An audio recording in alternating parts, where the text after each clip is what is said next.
सत साहेब सभी को राम राम। मालिक की बनाई ये दुनिया भी बड़ी अजब है। रोजाना अजीब व गरीब लोगों से भेंट होती है। अब मेरे ही पड़ोस में लगभग 22-23 साल का एक लड़का रहता था। उसको बड़ा समझाता था मैं, जब देखो मोबाइल में लगा रहता। कई बार उसको मैं कहता कि भाई थोड़ा पढ़ लिया करो, ध्यान दो, समय बर्बाद मत करो। बोले अरे अंकल जी रहने दो, कर लेंगे, समय आएगा तब कर लेंगे। मैंने भी उसको कबीर साहिब का एक दोहा समझाया कि बेटा कबीर साहिब ने कहा है, काल करे सो आज कर, आज करे सो अब, पल में परले होएगी, फिर करेगो कब। अरे भाई क्या पता समय कब करवट ले जाए, फिर क्या करोगे। तो इसीलिए जो आज करना है वो अभी करो, और जो कल करना चाहते हो वो आज ही कर डालो। अब वो भी महान था। अब उसने भी वापस एक दोहा मुझे भी सुना दिया। बोले आज करे सो काल कर, और काल करे सो परसों, और ऐसी भी जल्दी क्या है, जीना है अभी तो बरसों। अब जब इस प्रकार की बात उसने करी तो मुझे कबीर साहिब की वो साखी याद आ गई कि ज्ञानी से कहिए कहा, कहत कबीर लजाए, और अंधे आगे नाचते कलाकारथ जाए। किसी को कुछ कहने की जरूरत नहीं है, मौन रहो जब तक कोई पूछे नहीं। किसी को ज्ञान नहीं देना चाहिए, वरना उल्टा ज्ञान ये दुनिया देने के लिए तैयार बैठी है। लेकिन हुआ ऐसा कि कुछ दिन पहले वही लड़का मेरे पास आता है। मुझे बोला, महाराज मैं क्या करूं, मुझे कुछ समझ में नहीं आ रहा है। माँ भाई क्या हो गया। बोले मेरे सभी मित्र वो कोई किसी नौकरी पर लग गया, कोई किसी नौकरी पर लग गया, और मैं अपनी जो ग्रेजुएशन हुए वही पूरी नहीं कर पा रहा हूं। मैंने पूछा कि भाई क्यों नहीं कर पा रहे हो। बोले जी मैं 2-3 बार फेल हो चुका हूं। बहुत अच्छी बात है, अगर 2-3 बार फेल हो चुके हो फिर तो वही सब्जेक्ट वही विषय बार बार पढ़ के तुम्हें याद हो जाने चाहिए थे। बोले जी समस्या तो यही हो रही है कि मुझे याद नहीं हो पा रहा है। अब मैंने उससे कहा कि भाई तुम्हारी रुचि पढ़ाई की बजाय इस मोबाइल में है, इसलिए तुम फेल हो रहे हो।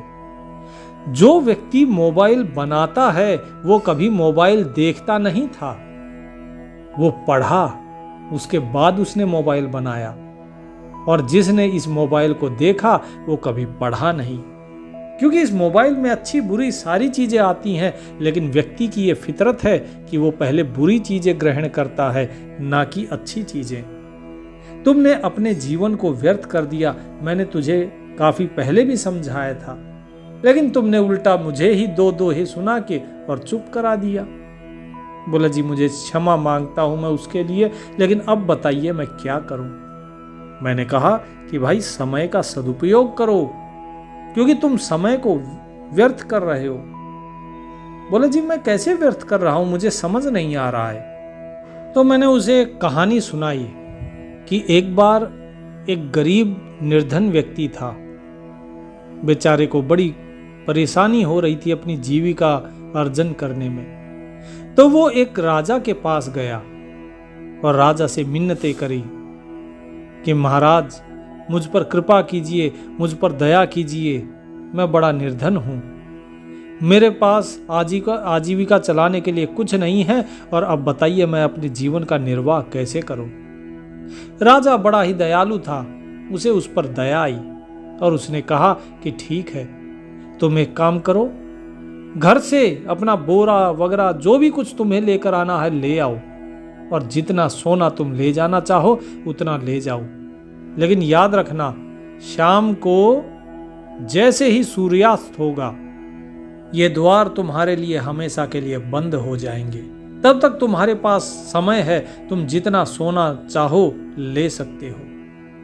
तो व्यक्ति भगा भगा गया घर पे, और घर पे भगा भगा जाकर पहुंचा बड़ा ही खुश। उसकी पत्नी ने पूछा, अरे वाह आज तो बड़े खुश हो, क्या हुआ।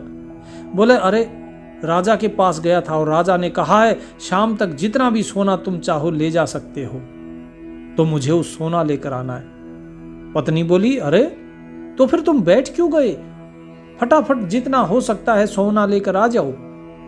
तो वो बोला, अरे भाग्यवान, इतनी दूर से दौड़ता दौड़ता आया हूं, थक गया हूं, भूख लगी है, कुछ खाने को तो दे दो। बोले, अरे खाने को तो बाद में भी मिल सकता है, लेकिन तुम पहले सोना तो ले आओ। बोले, अरे भूखे भजन कैसे होगा, भूखे मैं कैसे इतनी दूर तक जाऊंगा आऊंगा। बोले, अरे रोजाना तो भूखे रहते हो, आज सोने की बात आई तो तुमसे भूख बर्दाश्त नहीं हो रही। बोले, चलो ठीक है, खा लो फटाफट। उसने तुरंत भोजन बनाया, भोजन बना के उसे दिया और खा के वो बोला कि अब मुझे नींद आ रही है, बस थोड़ी देर लेट जाऊं। बोले, भाई थोड़ी देर नहीं, तुम जल्दी जाओ। लेकिन उसने अपनी पत्नी बात नहीं मानी और बोला, ज्यादा नहीं, केवल कुछ ही देर लेटूंगा, और लेट गया। उसको नींद आ गई। अब जो नींद आधे घंटे की उसे लेनी थी उसको हो गए 2 घंटे, और जब 2 घंटे बाद वो उठा तो उसने देखा, अरे सूरज तो ऊपर चढ़ाया। अब कहाँ तो सुबह सुबह वो ठंडी रेत रहती, ठंडी जमीन रहती, ठंडा मौसम रहता, उसमें जाता, लेकिन अब दोपहर हो गई, सूरज ऊपर चढ़ाया, बाहर की रेत तपने लगी, गर्मी बढ़ गई। अब वो वहां से दौड़ा कि मैं तो पहले से ही, मुझे तो देर हो गई, और दौड़ता दौड़ता जो है काफी दूर तक चला गया। धूप इतनी हो गई दौड़ते दौड़ते कि अब उससे दौड़ा नहीं जा रहा था।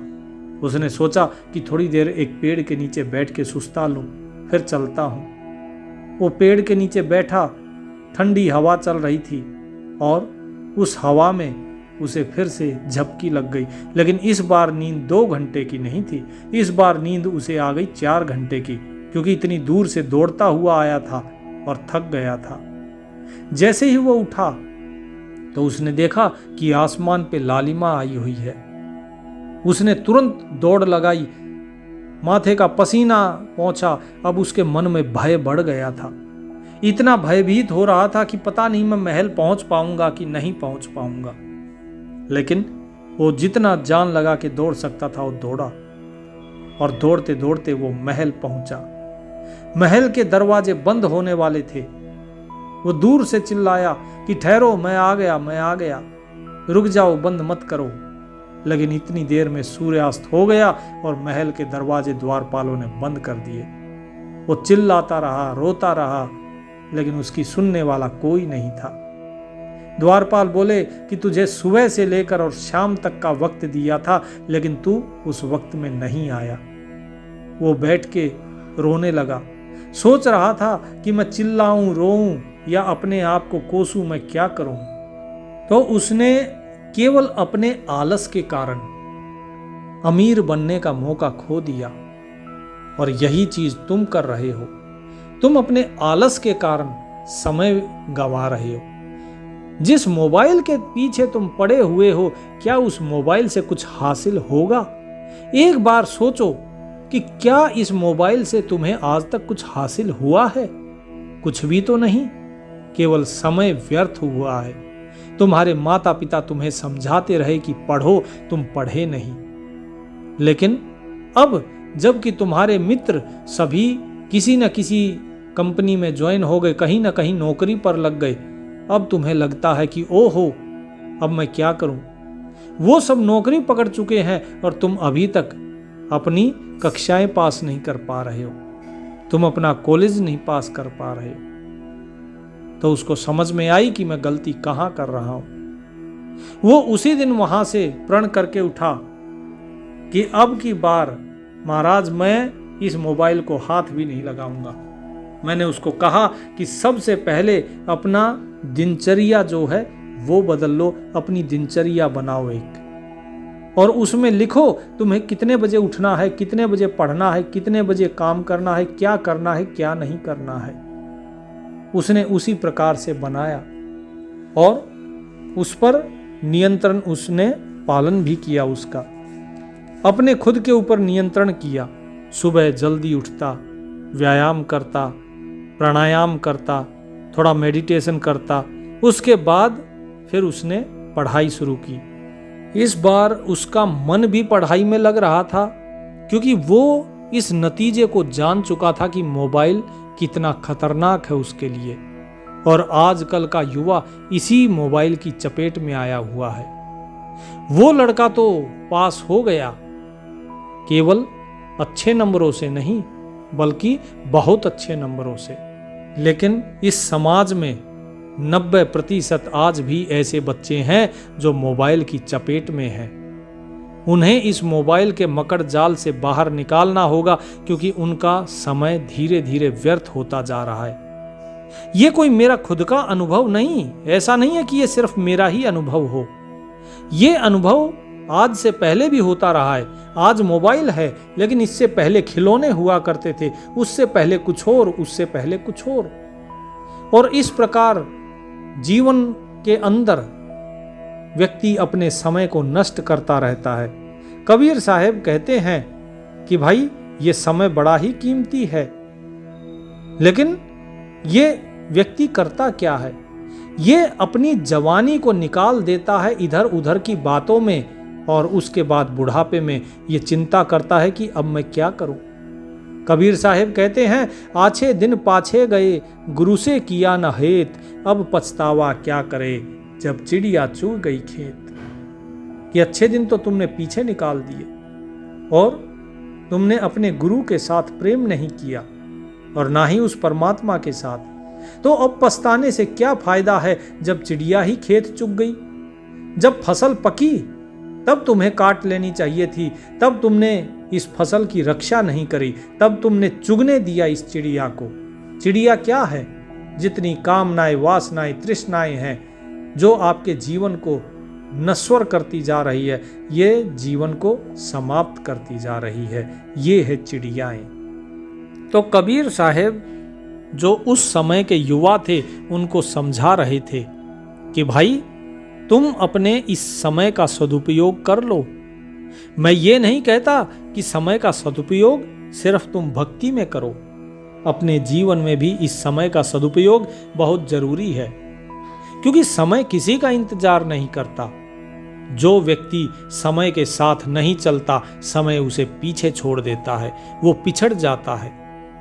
अब जरा सोचो, यदि आज तुम्हें 3 रोटी की भूख है, दोपहर में तुम फिर से 3 रोटी खाओगे, रात को तुम फिर से 3 रोटी खाओगे, कुल मिलाकर हो गई 9 रोटियां, और तुम ये कहो कि नहीं मैं अभी नहीं, मैं दोपहर में खा लूंगा, फिर दोपहर में कहो कि नहीं मैं तो रात को खा लूंगा। क्या तुम रात को एक साथ 9 रोटियां खा सकोगे? नहीं खा सकोगे, क्योंकि तुम्हारा जो पेट है, पेट तो उतना ही है। तो इसी प्रकार आज का काम तुम कल पे अगर टाल दोगे तो कल कैसे बात बनेगी, क्योंकि कल का काम भी फिर तुम्हें करना है। फिर तुम परसों पे टाल दोगे तो परसों का काम भी तो करना है, फिर 3 दिन का काम इकट्ठा हो जाएगा। जब तुम 1 दिन का काम नहीं कर सकते तो 3 दिन का काम कैसे करोगे? तो साहिब कहते हैं कि तुम कहते क्या हो, सुनो तो सही। आज कहे मैं काल भजूंगा, काल कहे फिर काल, और आज काल के करत ही अवसर जासी चाल। तुम यही तो कहते हो कि जी समय नहीं है प्रभु के भजन के लिए, बाकी सारी चीजों के लिए समय है। तुम कहते हो मैं कल से भजन शुरू करूंगा, कल किसने देखा है? और कल फिर तुम कहोगे कि कल से शुरू करूंगा, और यही कल कल करते करते तुम्हारा अवसर निकल जाता है। तो जो वहां पर बैठे हुए थे भगत जी, जो युवा बैठे हुए थे, वो बोले कि हमें कैसे करना चाहिए, हमारे हाथ से अवसर कैसे जा रहा है, क्या आप बता सकते हैं? कबीर साहब बोले कि ठीक है, तुम्हें भी बताते हैं कि अवसर कैसे निकलता है, किस प्रकार से तुम इस अवसर को रोक सकते हो, किस प्रकार से उसका लाभ उठा सकते हो। तो बोले बहुत समय पहले की बात है, एक राज्य में एक सिपाही था जो अपनी शक्ति, साहस और युद्ध कौशल के लिए पूरे राज्य में प्रसिद्ध था। उसके पराक्रम की जो कहानियां थे वो आम जन सब जानते थे, उनके जुबान पर रहती। ताकतवर था, मजबूत भुजाएं थी और निडर भी था। उसके मन में कभी कोई भय नहीं रहा। उस सिपाही का जो घोड़ा था वो भी उसी के जैसा अद्भुत था, तेज तर्रार साहसी, हिम्मती और बहुत ही वफादार। जब भी युद्ध भूमि में दोनों उतरते तो मानो बिजली की तरह शत्रुओं पे टूट पड़ते। सिपाही, उसका घोड़ा, दोनों मिलकर ऐसा जोश भर देते लोगों के अंदर कि देखने वाले दंग रह जाते। एक दिन की बात है, सिपाही अपने घोड़े पर सवार होकर एक पहाड़ी के रास्ते से गुजर रहा था। रास्ता उबड़ खाबड़ था, पत्थरों से भरा हुआ था। चलते चलते अचानक घोड़े का पैर एक बड़े पत्थर से टकराया। ठक की आवाज हुई और घोड़े के अगले पैर की जो नाल थी वो नाल निकल गई। अब जैसे ही नाल निकली तो घोड़े को तकलीफ होनी शुरू हुई। उसके पैर में दर्द होने लगा, लंगड़ाने लगा। अब सिपाही ने देखा कि नाल निकल गई है। उसे घोड़े की परेशानी भी समझ आ गई, लेकिन उसने सोचा कोई बात नहीं, अगले गांव में पहुंचते ही घोड़े के पैर में दूसरी नाल लगवा दूंगा। अभी तो जल्दी है, बाद में समय निकाल लूंगा। जब अगले गांव में पहुंचा तो वहां नाल लगवाने वाला नहीं था। तो उसने सोचा कि ठीक है, मैं कल लगवाता हूं। उसने अपने मन में ठान लिया कि कल मुझे नाल लगवानी है। परंतु अगले दिन फिर कोई दूसरा काम आ गया। फिर अगला दिन आया और किसी और व्यस्तता में वो दिन भी निकल गया और इस तरह दिन पर दिन बीतते गए। और सिपाही हर दिन यही सोचता, आज नहीं तो कल, कल नहीं तो परसों। इस तरह आज कल के चक्कर में उसने घोड़े की नाल की समस्या को टाल दिया। समय बीतता गया और घोड़े की तकलीफ बढ़ती गई। लंगड़ाते हुए भी घोड़ा अपनी वफादारी निभा रहा था, सिपाही की सेवा कर रहा था। इसी बीच अचानक राज्य में हलचल मची। पड़ोसी राज्य के शत्रुओं ने आक्रमण किया। राजा ने तुरंत सभी सिपाहियों को युद्ध के मैदान में बुलाया। संदेश सिपाही तक भी पहुंचा कि तुरंत चलो, एक भी क्षण व्यर्थ नहीं करना। अब सिपाही हड़बड़ी में पहुंचा घोड़े के पास। नाल लगवाने का अब समय नहीं था। उसने घोड़े को काठी डाली, कसी काठी और लंगड़ाते हुए घोड़े के ऊपर चढ़ के युद्ध की ओर निकल पड़ा। थोड़ी ही दूर गया था कि उसके भाग्य ने फिर परीक्षा ली और घोड़े के दूसरे पैर की नाल थी वो भी निकल गई।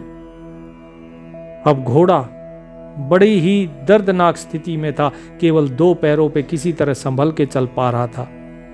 परंतु युद्ध के मैदान की दूरी अब भी बहुत अधिक थी।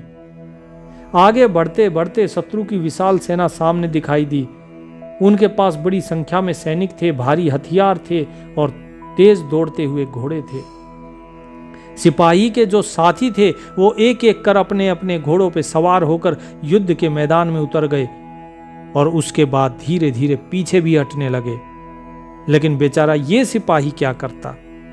इसका घोड़ा इतना थक गया था कि एक ही जगह खड़ा रहा, ये भाग ही नहीं सका।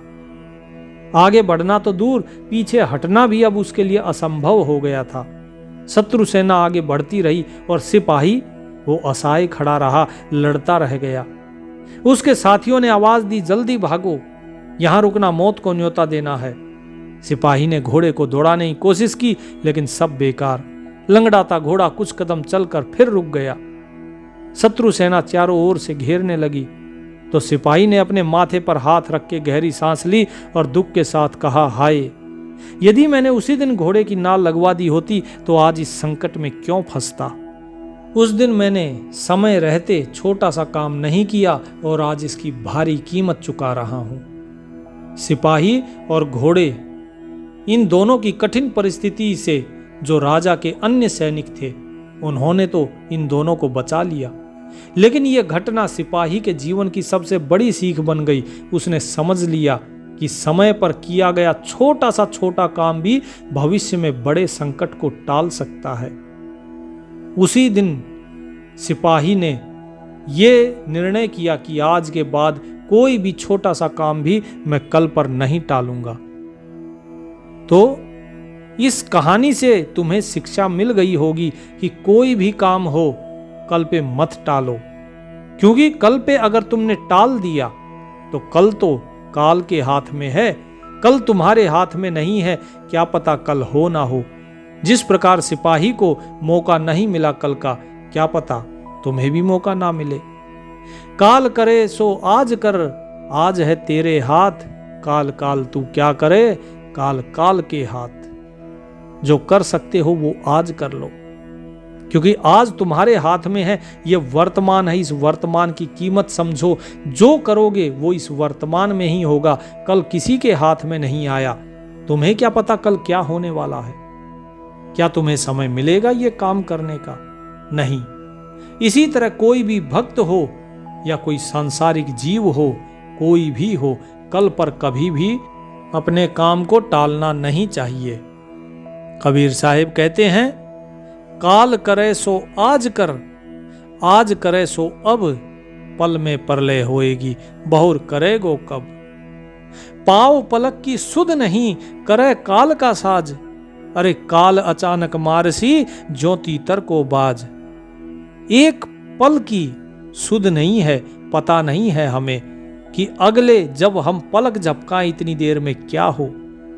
तो बताओ, तुम तो कल की बात कर रहे हो, पूरा दिन है कल के बीच में। तो इस बीच में काल तुम्हें कब अपना ग्रास बना लेगा तुम्हें पता भी नहीं लगेगा। जिस प्रकार बाज तीतर को पकड़ ले जाता है, तीतर बेचारा घूम रहा होता है, उसे नहीं पता कब बाज आएगा और उसे उठा ले जाएगा। ठीक इसी प्रकार काल का भी है। तो इसीलिए तुम काल की बात मत करो कि कल मैं करूंगा। कल कुछ नहीं होता, कल तो काल के हाथ में होता है। भजन करना है तो आज करो। लेकिन ये आलस्य सबसे बड़ा शत्रु है इंसान का। इंसान समय की कीमत नहीं समझता। इंसान को ये समझना चाहिए कि जिस प्रकार हम अपने बच्चों को कहते हैं कि बेटा समय की कीमत समझो, अपनी दिनचर्या बनाओ कि हमें कब पढ़ना है, कब हमें खेलना है, कब भोजन करना है, कब हमें व्यायाम करना है, हर चीज की दिनचर्या। इसी प्रकार दिनचर्या बड़ों की भी तो होनी चाहिए ना। यदि बड़े ही दिनचर्या का पालन नहीं करेंगे तो छोटे कैसे करेंगे? तो यदि आप दिनचर्या का पालन नहीं कर सकते हैं तो ये उम्मीद करना कि बच्चे दिनचर्या का पालन करेंगे, ये तो बेईमानी हो गई। कबीर साहिब कहते हैं कि पाव पलक तो दूर है, मुंह पे कहो न जाए, ना जानू क्या होएगा, पाव विपल के माए।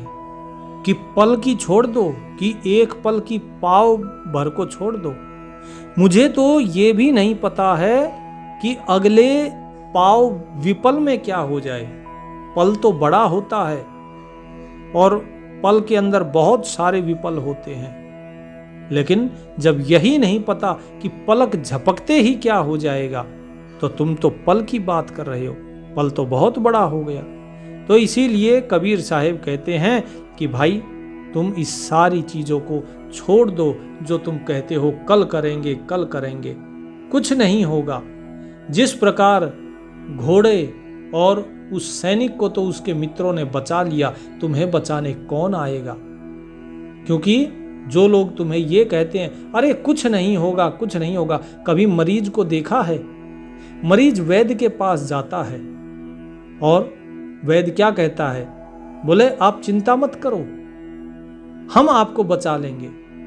स्वयं राजा भी बीमार होता है तो वो वैद्य के पास जाता है, कहता है अरे महाराज आप चिंता मत कीजिए, हम सब आपको बचा लेंगे। उसके परिवारजन वाले भी कहते हैं हम तुम्हें कुछ नहीं होने देंगे, हम बड़े से बड़े वैद्य को बुलाएंगे लेकिन तुम्हारा इलाज होगा। लेकिन साहिब कहते हैं आसपास योद्धा खड़े सभी बजावे गाल, बीच महल से ले गया ऐसा काल कराल। कितने भी वैद्य हों, कितने भी योद्धा खड़े हो तुम्हारे आसपास, कितने भी सगे संबंधी खड़े हों, लेकिन जब काल व्यक्ति को लेकर जाता है तो सभी के सभी देखते रह जाते हैं। कोई कुछ नहीं कर पाता। आखिर है क्या लोगों के हाथ में? कुछ भी तो नहीं। जो है वो सिर्फ और सिर्फ तुम्हारे हाथ में है। तुम काल का ग्रास बनना चाहते हो या फिर उससे पहले तुम कुछ कर जाना चाहते हो, ये तुम्हारे हाथ में है। जब हम आए जगत में जग हासे हम रोए, ऐसी करनी कर चलो हम हासे जग रोए। कबीर साहिब कहते हैं कि जब इस संसार में बालक आता है तो वो रोते हुए आता है और पूरा संसार खुशी मनाता है। लेकिन ऐसा कर्म करो कि जिस दिन तुम इस संसार से जाओ तो सारा संसार तुम्हें याद करके, तुम्हारी अच्छाइयों को याद करके रोए, लेकिन तुम हंसते हुए जाओ। इस जीवन का जो उद्देश्य है वो पूरा करके जाओ। लेकिन यदि तुम कल पे ही सब कुछ टालते रहोगे तो कैसे उद्देश्य पूरा करोगे? कहां पहुंचोगे तुम? समय तो सारा नष्ट कर दिया। तुम सोचते हो कि अभी तो बहुत समय पड़ा है, ठीक जैसे वो व्यक्ति, वो निर्धन व्यक्ति जो सोना लेने गया था, लेकिन वो पहुंच ही नहीं पाया समय तक, क्योंकि उसने भी यही सोचा था कि अरे बहुत समय पड़ा है, पहुंच जाऊंगा। लेकिन जैसे जैसे समय बीतता गया उसके अंदर का डर बढ़ता गया, भय बढ़ता चला गया और अंततः वो नहीं पहुंच पाया। यही हाल इस इंसान का भी होता है। जब समय बीतता जाता है, पहले ये जवानी निकाल देता है, जिस जवानी में ये सब कुछ कर सकता है, जिसमें इसके अंदर ताकत होती है, तब ये सब कुछ कर सकता है। ये भक्ति कर सकता है, ये विद्या अध्ययन कर सकता है, ये मेहनत कर सकता है, ये पहलवानी कर सकता है। लेकिन जैसे ही बूढ़ा होता है, क्या ये पहलवानी कर पाएगा? क्या उस समय विद्या अध्ययन कर पाएगा? नहीं कर पाएगा, क्योंकि ये सारी चीजें जवानी में करने की होती हैं। जब बुढ़ापे में इंद्रियां शिथिल हो जाती हैं, आंखों से देखना रह जाता है, कानों से सुनना रह जाता है, जीभ तुतलाने लगती है और दांत भी गिर जाते हैं। जब आदमी बोलता है तो हवा निकलती है, आवाज भी साफ नहीं निकलती। इंद्रियां शिथिल हो जाती हैं और मन इस संसार में फंस चुका होता है। आपकी इच्छा शक्ति कमजोर हो जाती है, तब क्या कर पाओगे? कुछ भी नहीं कर सकते हो। इसीलिए जो करना है वो आज करो। यदि आज कुछ नहीं कर पाए तो भूल जाओ कि कल कुछ कर पाओगे, क्योंकि कल तो काल के हाथ में है। कल किसको पता कि कल उठेंगे कि नहीं उठेंगे। जो लोग यहां पर हमें दिखते हैं कि अरे बड़े ही स्वस्थ हैं, अगले दिन वो मृत मिलते हैं। बताइए फिर किस लिए आप गर्व करके घूम रहे हो, अहंकार में घूम रहे हो? कोई धन के अहंकार में घूम रहा है, कोई किसी संपत्ति के अधिकार में कि भाई मैं तो बड़ा ही धनवान हूँ, मेरे पास इतनी जमीन है, मुझे इतनी सुंदरता है मेरे अंदर और मेरे अंदर तो इतनी ताकत है। तो कोई सुंदरता के घमंड में है, कोई धन के घमंड में है, कोई बल के घमंड में है, सब घमंड में है, सब नशे में घूम रहे हैं। और जिसके पास कुछ नहीं वो इस संसार के नशे में घूम रहा है। तो इसीलिए इस संसार के नशे को, इस घमंड के अहंकार के नशे को, इस धन के नशे को त्यागो और उस प्रभु का सुमिरन करो, ताकि समय रहते आप सावधान हो जाओ और समय रहते जीते जी उस परम पद को प्राप्त कर सको। और जो सांसारिक व्यक्ति हैं वो समय पर अपना जो लक्ष्य है उसे प्राप्त कर सके, अन्यथा सिवाय पछताने के और कुछ नहीं रह जाएगा। फिर पछताए होत क्या जब चिड़िया चुग गई खेत। तो परमात्मा का नाम लो, सुमिरन करो और उसी के अधीन रहो। सत साहिब।